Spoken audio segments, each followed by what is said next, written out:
देवर भाभी के रिश्ते हुए कलंकित और शादी तोड़ने पर मिली खतरनाक सजा। नमस्कार, उत्तर प्रदेश प्रयागराज से आई एक ऐसी खबर जो देवर और भाभी के रिश्ते को कलंकित कर दिया है। एक बार फिर से रिश्तों की मर्यादा को पर सवाल खड़ा कर दिया है। रिश्तों की डोर उलझ गई और भरोसा बन गया खंजर। वादा टूटा जिस रात, कलंकित हुआ एक घर। हम आपको बताने जा रहे हैं उत्तर प्रदेश के प्रयागराज मऊआइमा क्षेत्र से एक ऐसी वारदात, उस दर्दनाक वारदात का पूरा सच, जहां पर एक भाभी ने अपने देवर के ऊपर धारदार हथियार से वार किया, जिसके बाद देवर गंभीर हालात में हॉस्पिटल पहुंच गया। यह घटना 16 अक्टूबर 2025 की है दोस्तों। पीड़ित का नाम उमेश है, जो अपने दरवाजे पर सो रहा था। उसकी भाभी मंजू, जो धारदार हथियार से उसके ऊपर वार कर दी। आखिर एक भाभी ने अपने देवर के ऊपर इतनी बड़ी हैवानियत क्यों की? ऐसी क्या वजह थी कि अपने देवर के ऊपर धारदार हथियार से वार कर दिया? अपने देवर को कहीं का नहीं छोड़ा। आज उसका देवर जीवन में कभी एक पिता का बाप नहीं हो सकता। ऐसी क्या वजह थी? पुलिस की शुरुआती जांच में जो वजह सामने आई है, वो रिश्तों की एक उलझी हुई कहानी है। दरअसल देवर उमेश का उसकी भाभी मंजू की छोटी बहन से प्रेम प्रसंग चल रहा था और दोनों ने शादी का वादा किया था। एक दूसरे पर भरोसा दिया था कि मैं शादी तुमसे करूंगा, और मंजू भी खुश थी कि हमारी छोटी बहन इस घर की बहू बन जाएगी, हम दोनों बहन एक साथ मिलकर इस घर में रहेंगे। जब प्रेम परवाना चढ़ा तो घर वालों को पता चल गया और घर वालों ने ये रिश्ते से मना कर दिया। और जब घर वालों का दबाव इस कदर पड़ा कि भाई एक जगह शादी हो चुकी है, उस जगह मैं दूसरी शादी नहीं कर सकता, उमेश भी अपना कदम पीछे खींच लिए।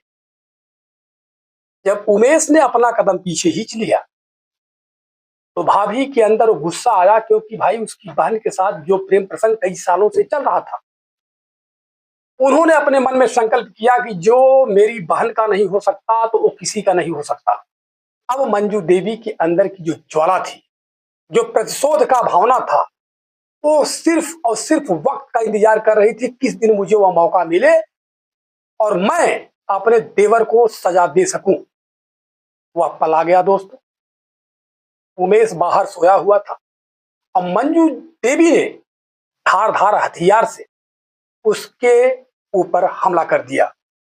नतीजा यह रहा कि उमेश कहीं का नहीं रह गया।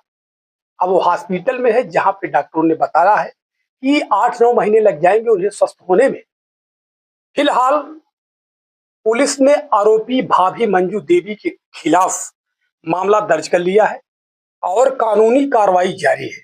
यह घटना बताती है कैसे व्यक्तिगत संबंध से उपजा हुआ गुस्सा कितना भयानक मोड़ ले लेता है दोस्तों, और देवर और भाभी के रिश्ते को किस तरह कलंकित करता है।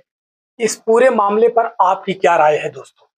क्या पारिवारिक दबाव में रिश्ते को इतनी दर्दनाक सजा देना जायज है? क्या मंजू देवी के अंदर वो ज्वाला, वो आग इस कदर दहक रही थी कि वो एनी टाइम एनी पल, जब भी सोना उठना बैठना और इस इंतजार में थी कि कब उसका देवर उमेश उसके सामने पड़ जाए और कब उसको मैं इस कदर मैं बना दूं कि वो कहीं का नहीं रह जाए। आज मंजू देवी ने वही कर दिया। एक मर्द की मर्दांगनी उसकी सबसे बड़ी ताकत होती है दोस्तों। जब उसकी मर्द की एक मर्दांगनी खत्म हो जाती है तो आप समझ सकते हैं उसे लोग क्या कहेंगे। आज मंजू देवी ने अपने देवर को वही बना दिया। खबर सुनकर पूरे गांव वाले दंग हैं, और जहां तक ये खबर जा रही है सुन के सब लोग दंग हैं कि एक देवर भाभी के पवित्र रिश्ते में इतनी बड़ी सजा। इस मंजू देवी को अपने देवर को खाना और पानी देना था, आज वही मंजू देवी अस्त्र और शस्त्र लेके चल रही हैं, इसलिए कि कब उसका देवर उसके सामने पड़ जाए और उसके ऊपर वार कर दे। मैं क्या कहूं, मेरे पास कोई शब्द नहीं है दोस्तों।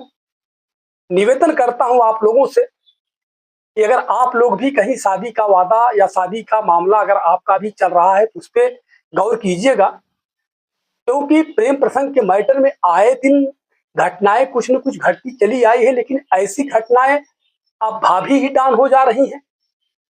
भाई आप उनकी बहन से मजाक किए या हंसी किए, नतीजा शादी तक पहुंचा, नतीजा यहां तक आ गया कि आप कहीं के नहीं रह जाएंगे। दोस्तों, मैं निवेदन करता हूं न्यूज के माध्यम से, मंजू देवी ने जो किया, और आशा करता हूं कि और हमारे उत्तर प्रदेश या पूरे देश में ऐसी घटना दोबारा न हो। लेकिन कमेंट बॉक्स में आपकी क्या राय है दोस्तों, जरूर दीजिएगा, क्योंकि मामला एक पवित्र रिश्ता देवर और भौजाई के बीच का है। इसमें मंजू देवी की गलती है या उमेश की गलती है या पूरे परिवार की गलती है। प्रेम प्रसंग का मामला जो कई सालों से मंजू देवी की छोटी बहन के साथ चल रहा था, वो कितना जायज था, कितना नाजायज था, ये तो वह जाने, उनका परिवार जाने। लेकिन मैं आपसे जानने की कोशिश कर रहा हूं कि आपकी क्या राय है, कमेंट बॉक्स में दीजिएगा।